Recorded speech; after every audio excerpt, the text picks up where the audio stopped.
ओम श्री सिद्धेश्वराय नमः। आज हम बात करेंगे बच्चों के भविष्य की, बच्चों के एडमिशन की, उनके कैरियर की, उनकी होल लाइफ की, जिसकी सबसे बड़ी जिम्मेदारी आज उन पेरेंट्स की है, उन माता पिता की है जो अपने बच्चों के लिए सब कुछ करते हैं, लेकिन वो नहीं करते जो उनको करना चाहिए।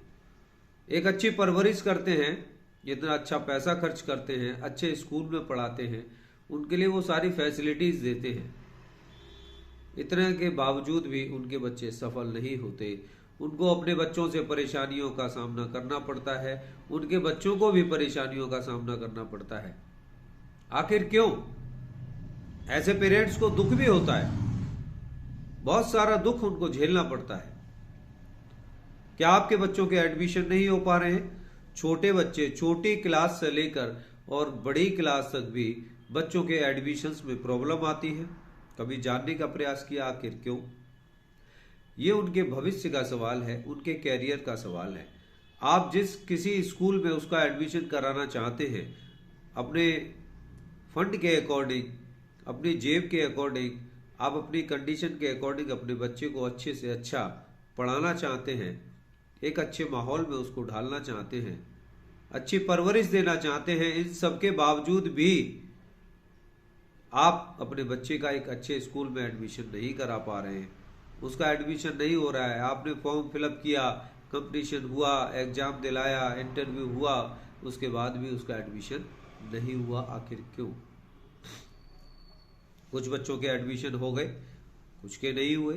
भाई सभी के तो नहीं हो सकते, तो उन सभी में आप संतुष्टि करके बैठे हैं कि सभी के नहीं हो सकते। लेकिन मैं आपसे पूछना चाहता हूं कि आपके बच्चे का एडमिशन क्यों नहीं हुआ? क्या आप जानते हैं? नहीं। आज इस बच्चे का एडमिशन होने के बाद 7th 8th 9th 10th तक आप पढ़ते गए, उसके बाद उस बच्चे को 11th में 12th में कहीं फिर दूसरी जगह एडमिशन कराना है, जहां एडमिशन में फिर प्रॉब्लम आ रही है। 12th करने के बाद उसको ग्रेजुएशन में प्रॉब्लम आ रही है कि उसका एडमिशन कहाँ कराया जाए, किसी अच्छी जगह कराया जाए, कहाँ कराना चाहिए। किसी भी कंपटीशन की तैयारी कर रहा है, वो वहां पर उसे मीट नहीं कर पाता, पास नहीं कर पाता, तो उसके लिए क्या करना चाहिए? बचपन से हर माँ बाप अपने बच्चों के लिए एक अच्छे सपने सजो के रखते हैं कि मेरा बच्चा डॉक्टर बनेगा, इंजीनियर बनेगा, आईएएस बनेगा, आईपीएस बनेगा, एथलीट्स बनेगा, ना जाने क्या क्या उसके लिए सोच के रखते हैं। और बच्चे से भी पूछिए तो वो भी वही कह रहा होता है जो माँ बाप कह रहे होते हैं। बट आफ्टर सम टाइम बच्चा 8 साल 9 साल 10 साल का जब होता है, तब आप उससे पूछिए कि जो बच्चा पहले एथलीट्स बनना चाह रहा था वो आज डॉक्टर बनने के लिए तैयार हो गया। मतलब चेंजेस आ चुके हैं। यही स्थिति धीरे धीरे धीरे धीरे जब 9th 10th तक जाती है, तो बच्चे के पूरे कैरियर को आप देखिए, जो उसके ख्वाब थे वो भी खत्म हो जाते हैं। वो कुछ और सोच रहा होता है। आखिर ऐसा क्यों होता है? बच्चे के माँ बाप इतनी सारी चीजें सोच रहे होते हैं, उसके लिए करा रहे होते हैं, एसी स्कूल में पढ़ा रहे होते हैं, एसी बसों में बच्चे जा रहे होते हैं, एसी गाड़ियों में घूम रहे होते हैं, घरों में एसियां लगा रखे होते हैं। इतनी सारी सब कुछ लगाने के बावजूद अपने बच्चों को आप सारी चीजें दे रहे हैं, उसके बावजूद भी बच्चे की सफलताओं की आप कल्पना भी नहीं कर सकते कि उनको क्या सफलताएं मिलेगी। सोच भी नहीं सकते। बस सोच रहे मेरे बच्चे को ऐसी सफलताएं मिलेगी, वैसी मिलेगी। ये सारी चीजें आप सोच रहे हैं, सोचते रहिए। लेकिन इसी में कुछ कंडीशन ऐसी होती है कि वो बच्चे जो बचपन से लेके LKG से UKG से लेकर 9th 10th तक अपने स्कूल में टॉप करते चले जाते हैं, टॉप करने के बाद भी 10th में जाके कोई ना कोई प्रॉब्लम आती है, बच्चे बीमार हो जाते हैं, जिसकी वजह से उनके मार्क्स कम आते हैं।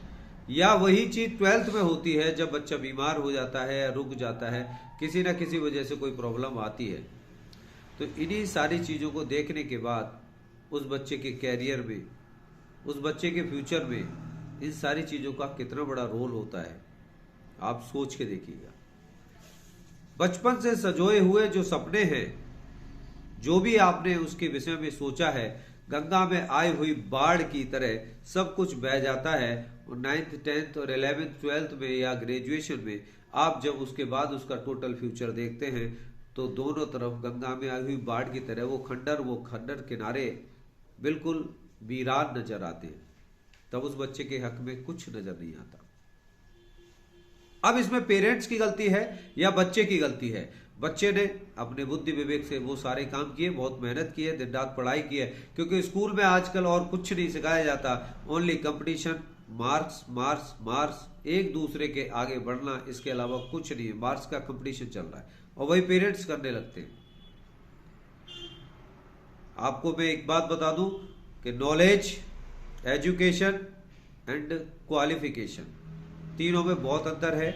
इसलिए अपने बच्चों को सबसे पहले नॉलेज दीजिए, एजुकेशन दीजिए। ये क्वालिफिकेशन, ये मार्क्स, ये डिग्रियां, ये सब बहुत बाद में काम आएंगी, वरना अच्छी अच्छी डिग्रियां लेने के बाद भी पॉकेट में रखी हुई नजर आएंगी, बक्से में बंद नजर आएंगी और उस बच्चे का फ्यूचर खराब हो जाएगा। आप और सिर्फ आप ही अपने बच्चे के फ्यूचर के फुली रेस्पॉन्सिबल पर्सन हैं। आप ही को अपने बच्चे की लाइफ के लिए ध्यान देना चाहिए। मोस्टली बच्चे, मैंने देखा है 90% बच्चों के जो ग्रह नक्षत्र खराब होते हैं वो बच्चे उसी प्रकार की यूनिफॉर्म पहन रहे होते हैं, उनका एडमिशन उसी स्कूल में होता है।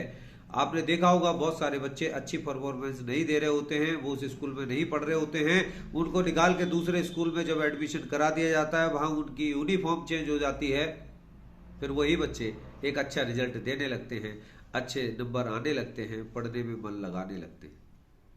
अपने बच्चों को सुबह जल्दी जगाने का प्रयास करें, उनको बिल्कुल मत सुलाइए, उनकी दैनिक दिनचर्या में परिवर्तन लाइए, उनको संस्कार सिखाइए। अपने घर में अपने धर्म के जो भी आपके गुरु हैं, जो भी आपका धर्म है, जो भी आपके देवी देवता हैं, उनके विषय में उनको बताएं, उनकी कहानियां सुनाएं, अपने पूर्वजों की कहानियां सुनाएं और उनको सुबह 5 मिनट का समय निकालकर अपने इष्ट देवों के समक्ष जरूर उनको हाथ जोड़ के प्रार्थना करने को बोलिए। बताइए उनको सूर्य देव निकल रहे हैं, सूर्य देव की महानता और इनके महत्व को अवश्य बताइए, हाथ जोड़ के प्रणाम करने के लिए कहिए। और आज ही अपने बच्चे की कुंडली का विश्लेषण अवश्य किसी न किसी ज्योतिषी से, अच्छे ज्योतिषी से अवश्य करा लीजिए, जिससे उसके जीवन में होने वाली रुकावटें वो दूर हो सकें, वो ब्रेकर्स दूर हो सकें और आपका बच्चा जीवन में सफल हो सके। जो आपके बच्चे की कुंडली में बैठे हुए जो ग्रह योग हैं, उनका पूर्ण फल उनको प्राप्त हो सके, बच्चा सफल हो सके।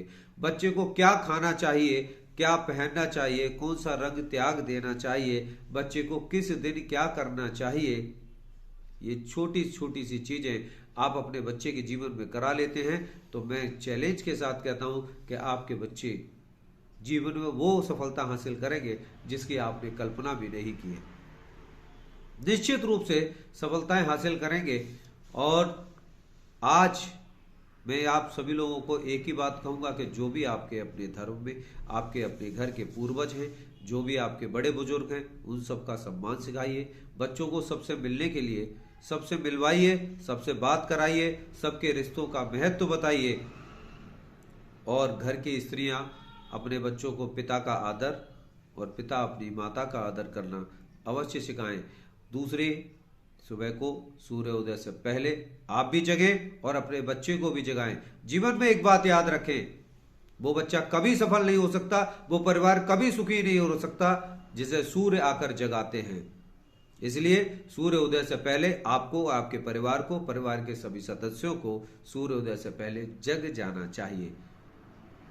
आज ही अपने बच्चे के विश्लेषण के लिए, उसकी कुंडली का विश्लेषण, उसके जीवन का सही मूल्यांकन, सटीक विश्लेषण अवश्य कराएं।